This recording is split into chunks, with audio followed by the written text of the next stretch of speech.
Welcome to video 13 of fundamental analysis series. तो पिछली video में हमने अर्निंग्स एंड प्रॉफिटेबिलिटी रेशो के बारे में डिस्कस कर लिया था एंड आज की इस वीडियो में हम लिक्विडिटी एंड लेवरेज रेशो के बारे में जानेंगे। बट अगर आपने पिछली की वीडियोस नहीं देखी हैं तो नीचे मैं डिस्क्रिप्शन में लिंक दे दूंगा, आप उसे जाकर पक्का देखिए क्योंकि उन वीडियोस को देखकर आपका एक फ्रेमवर्क तैयार हो जाएगा एंड ये वाला पार्ट समझने में आसानी होगी। सो समझना शुरू करते हैं liquidity ratios and leverage ratio के बारे में। सबसे पहले जानते हैं कि लिक्विडिटी क्या होती है। सपोज आपको अपनी डॉटर की स्कूल की फीस भरनी है 1 लाख रुपए एंड आपके पास 3 ऑप्शन है उसको पे करने के लिए।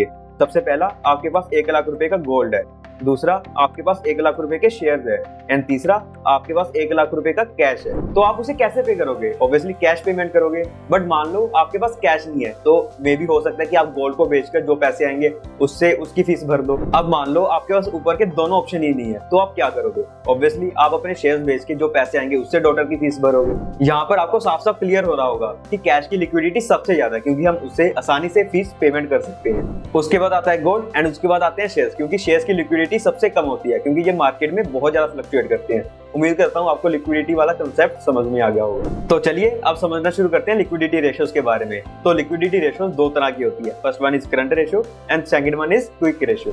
सो पहली रेशो है करंट रेशो। करंट रेशो हमें कंपनी की फाइनेंशियल पोजीशन 1 साल या फिर उसके अंदर के बारे में बताती है। करंट रेशो का फॉर्मूला होता है current assets divided by current liabilities.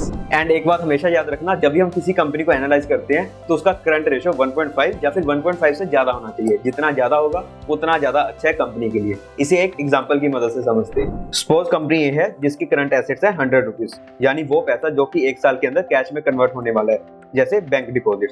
और करंट लायबिलिटीज है 150 रुपीज, यानी वो पैसा जो 1 साल के अंदर कंपनी को लौटाना है, जैसे शॉर्ट टर्म लोन या फिर कैश क्रेडिट। तो इसकी करंट रेशो आ जाएगी 100 डिवाइडेड बाय 150 इक्वल टू 0.66, यानी कंपनी अपनी शॉर्ट टर्म लायबिलिटीज को मीट नहीं कर पा रही और यही चीज आगे जाके लॉन्ग टर्म डेट में बन सकती है। और अगर कंपनी में कोई ऑल ऑफ सडन कोई ट्रबल आ गया तो कंपनी सर्वाइव नहीं कर पाएगी।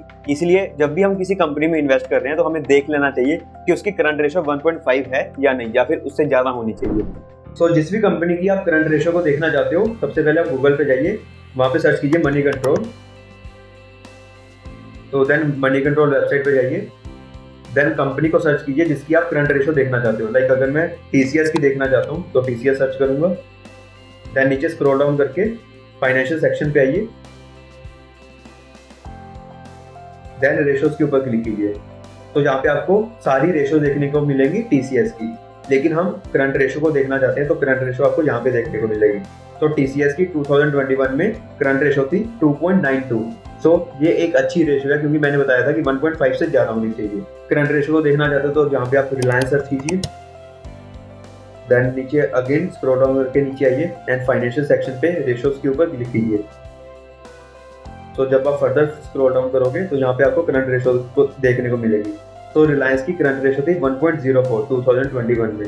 तो ये ठीक ठाक है, इसको हम ज्यादा अच्छा नहीं कह सकते, ज्यादा बुरा नहीं कह सकते। सो लिक्विडिटी रेशो में हमारी सेकंड रेशो है क्विक रेशो, जिसे हम एसेट टेस्ट रेशो भी कहते हैं, जो कि लगभग करंट रेशो के सिमिलर ही है। बेसिकली कॉन्सेप्ट ये है कि अगर आप और भी ज्यादा कंजर्वेटिव होना चाहते हो अपनी इन्वेस्टमेंट को लेकर तो आप क्विक रेशो को चेक कर सकते हो। क्विक रेशो का फॉर्मूला है current assets minus inventories divided by current liabilities. Current assets तो वो वाले एसेट्स हो गए जो कि 1 साल के अंदर कैश में कन्वर्ट होने वाले हैं, एंड करंट लायबिलिटीज वो लायबिलिटीज होगी जो कि 1 साल के अंदर कंपनी ने चुकानी है। एंड करंट एसेट्स में से हमने इन्वेंटरीज को इसलिए माइनस किया है क्योंकि इन्वेंटरीज वो प्रोडक्ट्स हो गए जो कि हमारे पास अभी पड़े हैं एंड सेल नहीं हुए, एंड फ्यूचर में सेल होने की उसकी हम गारंटी भी नहीं ले सकते। इसलिए हमने इन्वेंटरीज को करंट एसेट्स में से माइनस कर दिया है। एंड अगर क्विक रेशो 1 से ज्यादा रहती है तो अच्छा रहता है क्योंकि इससे हमें ये पता चलता है कि अगर कंपनी सेल नहीं कर पाई तो वो अपनी करंट लायबिलिटीज को मीट कर पाएगी या फिर नहीं। फॉर एग्जाम्पल सपोज कंपनी ए है जिसके करंट एसेट्स हैं 200 रुपीज के, बट उसमें इन्वेंट्री का पोर्शन है 50 रुपीज का, यानी 200 माइनस 50 करें तो करंट एसेट्स बचेंगे 150 रुपीज के।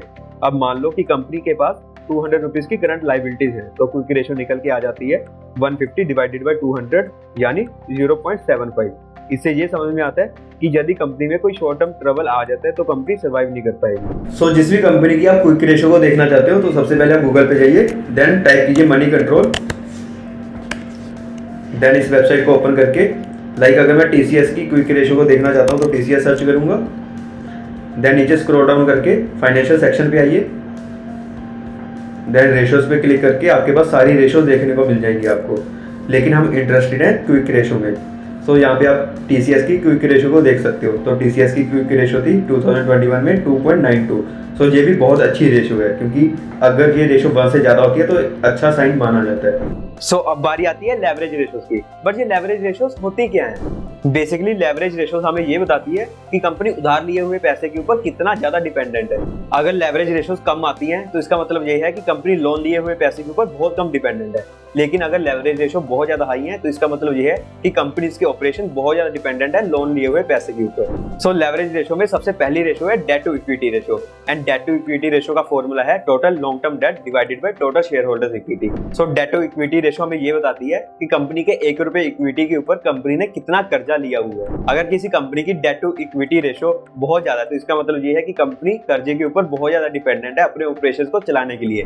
लेकिन अगर किसी कंपनी की डेट टू इक्विटी रेशो बहुत कम है तो इसका मतलब ये है कि कंपनी को कर्जा लेने की जरूरत नहीं अपने ऑपरेशंस को रन करने के लिए। बेसिकली अगर किसी कंपनी की डेट टू इक्विटी रेशो 1 से कम है तो ये अच्छा साइन माना जाता है, क्योंकि इससे हमें ये पता चलता है कि कंपनी को कर्जे की इतनी ज्यादा जरूरत नहीं है। डेट टू इक्विटी रेशो देखनी है तो प्रोसेस सिमिलर है। सबसे पहले आप मनी कंट्रोल पे जाइए, देन सर्च कीजिए जिस भी कंपनी के आप डेट टू इक्विटी रेशो को देखना चाहते हो। लाइक अगर मैं रिलायंस को देखना चाहता हूँ तो मैं रिलायंस को सर्च करूंगा, देन नीचे स्क्रॉल डाउन करके जब आप रेशोज के ऊपर क्लिक करोगे तो यहाँ पे आपको सारी रेशोज देखने को मिलेंगी। लेकिन हम इंटरेस्टेड हैं डेट टू इक्विटी रेशो में, तो रिलायंस की 2021 में थी डेट टू इक्विटी रेशो 0.41, जो कि एक अच्छा सिग्नल है।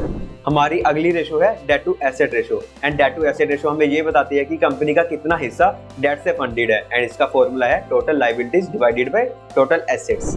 ऑन अ सेफर साइड हमें उन कंपनीज में इन्वेस्ट करना चाहिए जिनकी डेट टू एसेट रेशो 1 से कम है, क्योंकि मान लो फ्यूचर में कोई कंपनी के ऊपर फाइनेंशियल ट्रबल आ जाता है तो कंपनी अपने एसेट्स को बेचकर अपनी उस फाइनेंशियल ट्रबल को सॉल्व कर पाएगी। वहीं दूसरी तरफ अगर किसी कंपनी की डेट टू एसेट रेशो 1 से ज्यादा है तो इसका मतलब ये है कि कंपनी के most of the assets debt से फंडेड है, एंड फ्यूचर में अगर किसी कंपनी के ऊपर कोई फाइनेंशियल ट्रबल आ जाता है तो वो अपने एसेट्स को बेचकर बाहर नहीं निकल पाएगी।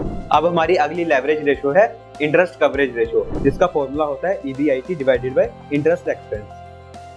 एंड ये रेशो हमें ये बताती है कि कंपनी अपनी अर्निंग्स के साथ कितनी बार इंटरेस्ट को पे कर सकती है, एंड ये नंबर जितना ज्यादा होगा उतना ज्यादा अच्छा है कंपनी के लिए। फॉर एग्जांपल सपोज 2 कंपनीज हैं, company A and company B. अब अगर मान लो कंपनी ए की earnings before interest and tax है 100 रुपीज एंड कंपनी 5 रुपीज का इंटरेस्ट पेमेंट करती है, तो कंपनी ए की इंटरेस्ट कवरेज रेशो हो जाएगी 20, यानी कंपनी ए अपनी अर्निंग से 20 बार इंटरेस्ट पेमेंट कर सकती है, जो कि एक हेल्दी फिगर है। वहीं दूसरी तरफ कंपनी बी का earning before interest and tax है 100 रुपीज एंड वो 60 रुपए इंटरेस्ट की फॉर्म में देती है, तो इससे हमें ये समझ में आता है कि कंपनी 60% हिस्सा इंटरेस्ट के फॉर्म में दे रही है, जो कि एक अच्छा साइन नहीं है। सो एज अ बेंचमार्क हमें उस कंपनी में इन्वेस्ट करना चाहिए जिसका इंटरेस्ट कवरेज रेशो 3 से ज्यादा है। तो यहाँ पे हमारी वीडियो एंड होती है, एंड आज हमने लेवरेज एंड लिक्विडिटी रेशोज के बारे में पढ़ लिया। लिक्विडिटी रेशोज में 2 रेशोज आती हैं, quick ratio and current ratio, and leverage ratios में 3 रेशोज आती हैं, debt to equity ratio, debt to asset ratio and interest coverage ratio. तो पहले गूगल पे जाइए, वहां पे सर्च कीजिए screener.in। तो स्क्रीनर पे जाने के बाद जिस भी कंपनी के आप इंटरेस्ट कवरेज रेशो को देखना चाहते हो उसको सर्च कीजिए। लाइक अगर मैं रिलायंस को देखना चाहता हूँ तो रिलायंस सर्च करूंगा, तो यहाँ पे आप इंटरेस्ट कवरेज रेशो देख सकते हो, ये रही। सो रिलायंस इंडस्ट्रीज की इंटरेस्ट कवरेज रेशो है 5.94, जो कि एक अच्छा साइन है। अगर हम TCS की इंटरेस्ट कवरेज रेशो देखें तो TCS की इंटरेस्ट कवरेज रेशो है 66.9, ये भी बहुत अच्छा साइन है। सो किसी और कंपनी की लाइक अगर हम पेज इंडस्ट्रीज की देखें तो पेज इंडस्ट्रीज की इंटरेस्ट कवरेज रेशो है 21.7, ये भी बहुत अच्छा साइन है। तो अगर आपकी आज की वीडियो से कुछ डाउट्स हैं तो आप नीचे कमेंट सेक्शन में पूछ सकते हैं।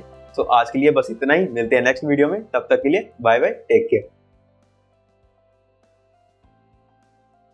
Investment in securities market are subject to market risk. Read all the related documents carefully before investing.